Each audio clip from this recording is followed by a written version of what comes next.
Hey there, guys, and welcome back to another episode of Beyond the Bottom Line. I'm your host, Emil, and today I'm with a great guest, and her name is Varsha, and she is from Tesserae. With over 2 decades of experience, she specializes in data monetization, financial services, and e-commerce, and is passionate about promoting diversity and skills development in the IT industry. Varsha, how are you doing today? I'm awesome. Thank you so much for having me here today. Thank you for coming on. I'm really excited for this interview. Cool, me too. For starting off, I just want to ask, can you tell us about Tesserae and how it's starting, what role you play in that ecosystem? Sure. So my role is head of data and consulting within the organization. Tesserae is part of a larger group of companies called the Metis Group. So within those companies, we have a credit bureau, we have a company like MIE, which does qualifications, background screening, and we have an e-commerce platform. Tesserae's role in this entire thing is around data, platforms. So when you think about data science, analytics, cloud services, that's where we come in, is providing those types of services and innovation. So in short, what I'm getting is Tesserae is more of like I don't want to say data farm. We're a tech data platform. Yeah, because you have multiple different services. Yeah. What specific services does Tesserae offer in its enterprise information, business intelligence, and analytics? Sure. Our main focus is around things like credit scoring, but we also do certain work around market scoring, impairment models. So when you think about data science and about the types of credit, risk, fraud data that's available, it's around taking that information and then creating insights out of it. So creating data models around all of that would be where we'd focus. But we also offer things like data science as a service. I think what we've noticed in our economy, especially in South Africa, there's lots of large companies with access to huge funds. Yeah. So they can build their own dev shops. When you think about smaller companies or your mom and pop shops, they want the same things that cloud can offer, but they're not going to necessarily have the funds to invest in a large IT company. So we offer things like data science as a service, which means if a company's got a challenge, maybe it's customer retention, we can actually host that data for them and run the models and just send them the results, which makes it completely accessible to any type of company. Speaking of mom and pop shops, a lot of them, I guess even people like myself as individuals, we're always afraid of people having our data because we're always afraid like they're selling our data to other companies or something. So what does Tesserae actually do with the data? Do they keep it as themselves or do they share it amongst other people? Yeah, very good question. And it's top of mind for everyone right now.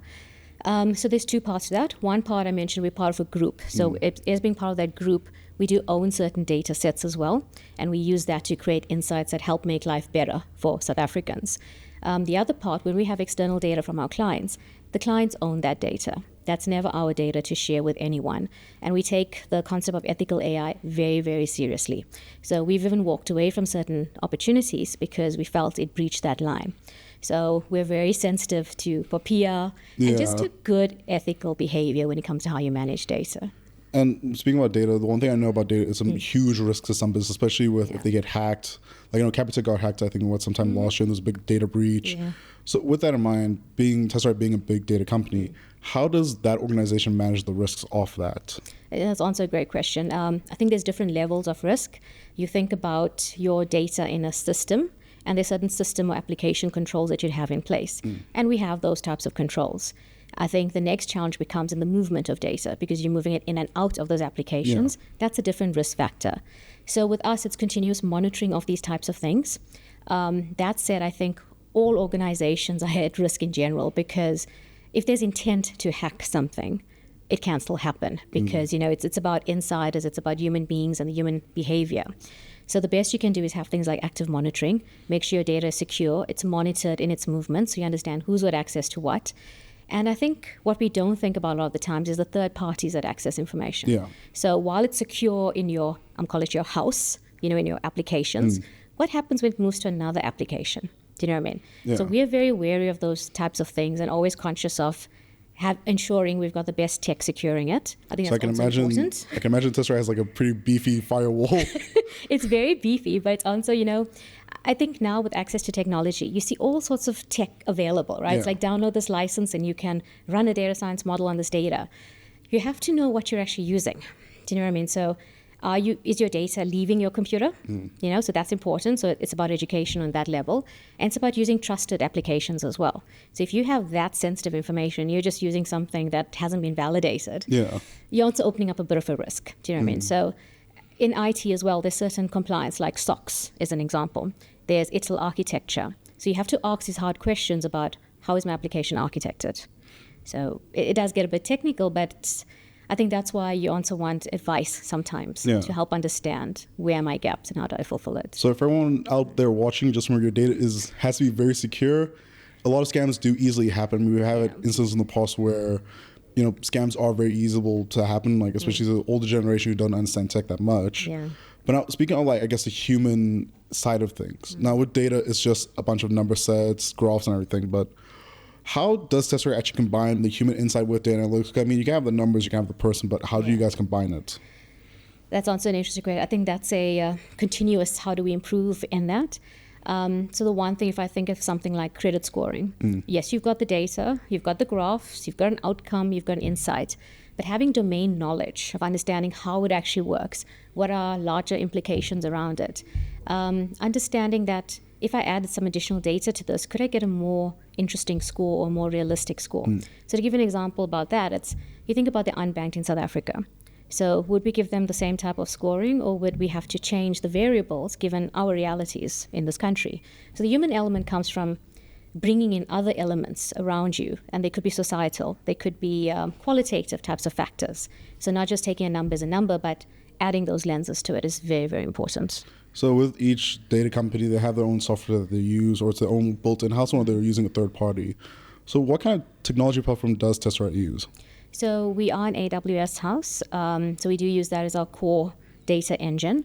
That's it. I think like most organizations, there's also an on-prem presence of data. So we do have that component with very much a strategy of embracing more of the native cloud possibilities that are out there. So how does Tesseract approach helping organizations maximize their impact? So I know in the beginning you said that you have both corporates and mom and pop shops. So how's the approach for that?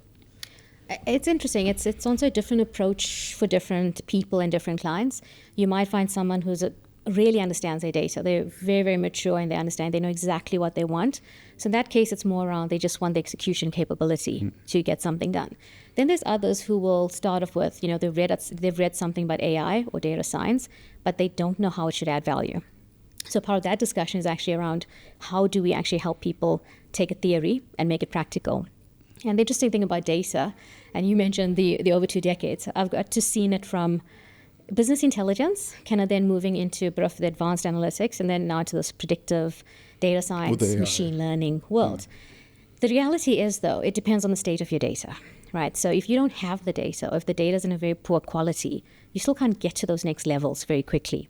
So a lot of the times it's about helping people get the basics right, to understand what are my data assets, what can I do with the data I have. If I change something, if I got another piece of data in here, if I cleaned something up, could I have more intelligent insights coming out of it? So a lot of it is grunt work. And I think my message to a lot of people would be, it sounds very cool to be in data science. Yeah. But it's a bit of a continuum. And I think what people don't talk about is sometimes it's 80% of clean the data and 20% of the cool stuff. I think that's has to do with a lot of jobs. Like even if you're a developer, even for my case as a video editor and producer, it is a lot of the case. Like people think it's a fun job, but they don't know about a lot of the back end work. Exactly. Now, speaking about Tesseract, you were mainly just speaking about South Africa in general, but is Tesseract's focus also on African business as well outside of South Africa? I mean, of course. No, 100%. So we do have a strategy to grow in the greater African regions. I think that comes from, we know we've got talent in Africa. Are we leveraging that enough? Are we creating enough opportunities? And the interesting thing is not all data in Africa is bad. There's some countries are fairly mature. So you look at the Kenyas and Ghanas, etc. They're pretty mature in their IT stacks and their data. So why not, do more in those spaces as well? So before we started this interview, you actually told me a bit more about Metas, Tesseract, and all the other, I guess, families of Metas. Yeah. But the one you want to actually talk about more, and I want to talk to you more about it, which I'm highly interested in, is AI Academy. Now, we've seen other companies do it. We've actually interviewed one CXI Africa, who also does AI as well. So what is the AI Academy in terms of what Tesseract offers? Cool. So we're very excited about the AI Academy. We've kicked it off this year, and we do see it as being something that we run every year. What we found is that when we're looking to hire new talent in, there's a bit of a gap from where the universities leave off versus what we need in the workplace. And it's a gap from the basics of how to be a professional in a workplace, how to deal with customers, but then also the tech. The universities are teaching certain tech bases, but if we really want to empower people, it needs to be the latest tech that's actually relevant to what we're doing. So in this AI Academy, it's about that bridging for a year. The first 6 months are very much focused around the educational part. And we look at things like cloud technologies like AWS, and we look at the broad aspects of AI. Because even now we're talking about data science, analytics, and reporting. But AI also encompasses robotic process automation, the OCR component. So all of that is combined into the AI Academy. And then in the second 6 months, it's work experience that's hands-on at our offices. And we think that gives individuals a better opportunity to convert into the workplace. So it's something we really want to, I guess we're putting all our energy into getting right. Because, when you ask the question about rest of Africa, we want Africans supporting Africans. And I think that's the goal behind this. Africa for Africa. Africa for Africa. And finally, the one thing I know is still touching on AI Academy, also with Tesserae and Metas as well involved in this question. It's about the youth. Now, we know the youth is always, the youth is always going to be evolving, especially with new tech and everything. So how does Metas, Tesserae, AI Academy focus on developing the youth? I mean, the AI Academy is the one way. And I think when we talk about that way of how, the one thing is the academy, the other part is the opportunities, right? So in terms of the mentoring, the coaching around, these are the new techs. This is how you could adapt to something new. And a lot of guidance around the careers. Because again, I mean, you mentioned development background and then the data science world.